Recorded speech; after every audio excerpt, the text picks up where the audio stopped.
How are we doing, everyone? It has been a while since I've done a hot takes video, which I was normally doing every Wednesday. Life has been kind of busy for me recently, so haven't been as consistent with the uploads as I would like to be. But since it is Wednesday, I figured we would bring back the hot takes series. So if you are new to the channel, feel free to leave your Bulls hot takes in the comments below or in the Bulls Central Discord, which a link to that can be found in the description. I'll try to keep these hot takes videos throughout the off season, likely not every week as I have been doing, but as often as I can. I really do enjoy making these videos and including you guys, the viewers, into the content. So with that being said, let's get into some of these takes, shall we? So what's going on, everyone? You're listening to Bulls Central here. Hope you're all doing well.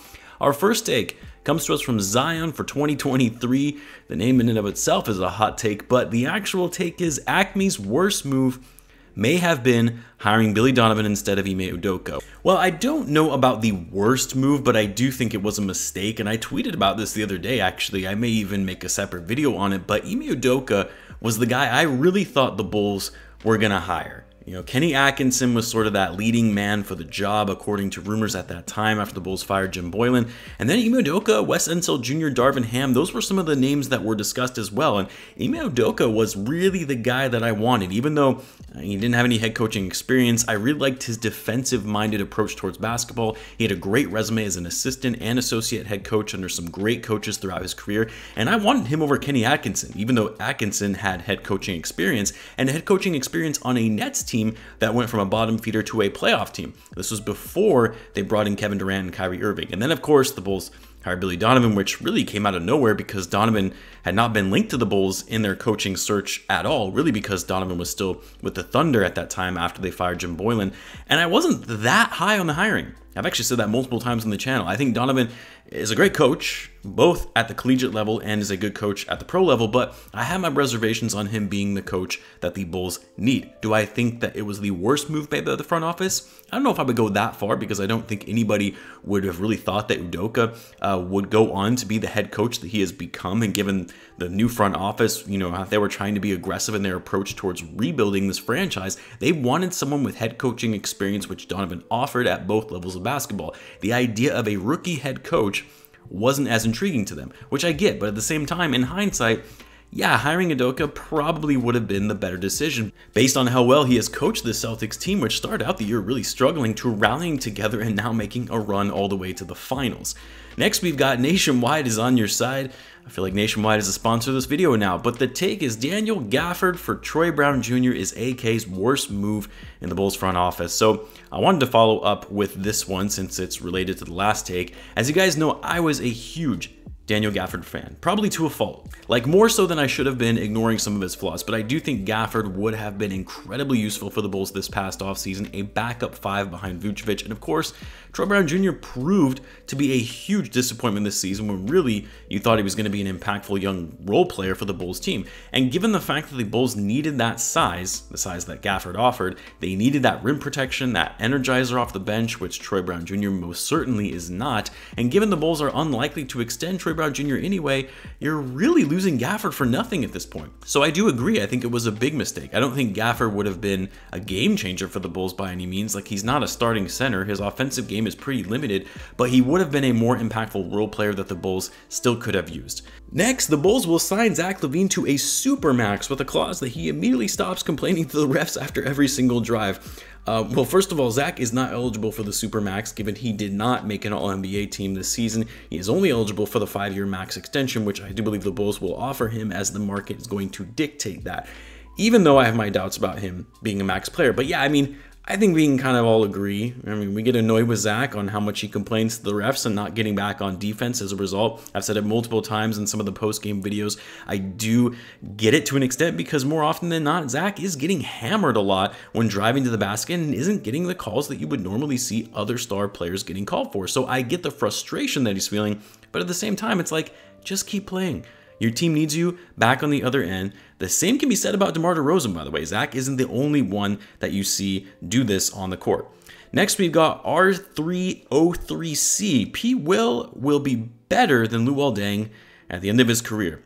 Well, I hope so anyway. Like, the hope is that he's going to be a star player in this league, which, don't get me wrong, Luol Deng was a great player. He was an all-star himself, one of the greatest Bulls players of all time as he played his best years in Chicago. But based on the skill set for which Patrick has, the fact that he was used as the number 4 overall pick for this Bulls team, the two-way capabilities that he has, but also the size and the strength that he possesses, you would hope that he's going to have a better career than Luol Deng. But even if he did just have a career as good as Luol Deng, that's still really good. It's just most Bulls fans, including myself, have higher hopes for him, even though that might be a fault to having those kind of expectations.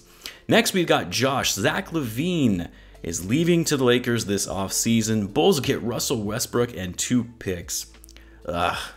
No. I don't know how many times I have to say it. No one wants Westbrook. That doesn't even apply just to the Bulls. That applies to most teams around the NBA. Westbrook is no longer the Westbrook we once knew, who was an MVP. He's not a player that elevates your team, and he's on a massive contract that is virtually untradeable, which is why the Lakers are more or less stuck with him and don't have many options to actually make a trade for him work. And I don't care if you're throwing in the picks, because the Lakers don't have any picks to trade away anyway. Not for the foreseeable future anyway. You're talking about picks in, 2028, 2029? No thanks. Like, even in the event that the Bulls are put in a situation where contract negotiations don't go well with LaVine, or he makes it clear he wants to go to another team, the Bulls can get a better return than that for someone like Westbrook.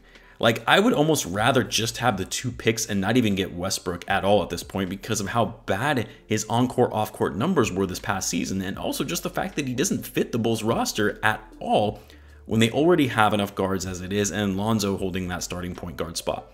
Next, we've got Andros Smack. Nikola Vucevic is better for the Bulls than Rudy Gobert and DeAndre Ayton. Vuce will be an all-star again next year and will be a key reason to the Bulls taking a step up next year. So I think you capitalized for the Bulls, meaning it's not that you think Vucevic is a better player than Gobert or Ayton, but that he's a better fit for the Bulls. I can see what you're saying to an extent, but I do disagree with it, especially Gobert, and here's why. Salaries aside, because Gobert is on a max deal, and Gobert at the dollars he's making probably isn't the best of value. He's going to be making over $46 million a year by 2026. But money aside, Gobert would actually be a perfect fit for the Bulls, because first of all, for Gobert's flaws and getting somewhat exposed in the playoffs, he's still one of the best defensive players in the history of the game, not just in today's NBA. He's a 3-time Defensive Player of the Year, 4-time All-NBA player, 6-time All-Defensive Team player, led the league in blocks just a few years ago. He is as elite as they come at being a rim protector and an on-ball defender in the paint. He's not an elite offensive level player by any means, but it's not like he's one of these strong defensive players that is inept offensively like Ben Wallace. He still averaged 15.6 points per game on 71% shooting. He's a decent post-up player, a great pick-and-roll player, throwing down lobs, a great offensive rebounder, and can put the ball back in for second-chance points. Like, Rudy Gobert is a very good basketball player. I don't like the narrative that he's overrated because he hasn't succeeded at the playoff level. No, he hasn't done well at the playoff level because he doesn't have a strong perimeter defense around him. And guess what? When healthy, the Bulls have one of the better perimeter defenses in the NBA with the likes of Lonzo Ball, Alex Caruso, and Dosunmu. You pair that with Gobert down low, who is arguably the best defensive big man in the league, and the scoring abilities of Zach LaVine and DeMar DeRozan, forget about it. That's a contending team. So I disagree. I think Gobert would fit much better on this Bulls team than Vucevic, simply for the fact that the Bulls need a defensive-minded big rather than an offensively-minded big like Vucevic, since we already have 2 elite scorers on the Bulls roster. DeAndre Ayton, on the other hand, I mean, he's younger, like almost 10 years younger than Vucevic, so by that token, you could argue even Ayton is better for the Bulls than Vucevic because of the long-term fit and upside potential, but there are also questions around Ayton's motivation. Is he the type of player that once he gets paid, he kind of falls off? So Ayton, I could be persuaded that Vucevic is better for the Bulls, but Gobert, no way. He would be an incredible fit with Chicago. Not going to happen, though, because the Bulls don't have the cap space to get him, especially if they max out LaVine. Next, we've got Oliver Yase. I don't think Zach will be back. I think he will go to the Nets for a sign-and trade, probably for some draft picks and some bench. I don't think the Nets will sign Kyrie, and they will pursue Zach. I hadn't really thought about a potential Zach to the Nets scenario. I do have to say that would make more sense than some of these other teams that Zach has been linked to, especially the Lakers, because the Nets, as long as they have KD, they're still a contending team. I mean, despite getting swept in the playoffs this year. And you're right, in that I think there is a possibility that the Nets don't look to re-sign Kyrie due to all the off-court distractions, the missing time due to injury, or whatever other reasons he might have. The fact that his play was inconsistent, and also bearing in mind that Kyrie isn't that young anymore. He's 30, and you're talking about signing him to a long-term deal for a guy that isn't that motivated, is uncertain about how frequent he's going to be on the court. And yeah, if Kyrie is gone, the Nets are going to be looking for a new number 2 option for Kevin Durant. Another star to keep him happy so that he doesn't walk in free agency. Again, I still think all of it is unlikely anyway, because I think Zach is ultimately going to re-sign with the Bulls, and he's not going to want to leave so much money on the table. But in the event there is a sign and trade, the Nets are a more intriguing option if I'm Zach LaVine, because of the chance to play with Kevin Durant and still be in a big market. I'm going to end it there for this edition of Your Bulls Hot Takes. Keep the takes coming though, guys. I'll try and have this series going as much as I can during the offseason. Appreciate it. And as always, guys, for the support. And don't forget to subscribe if you're a Bulls fan, as I do post daily Bulls content. Thanks again for tuning in, guys, and I'll catch you in the next one.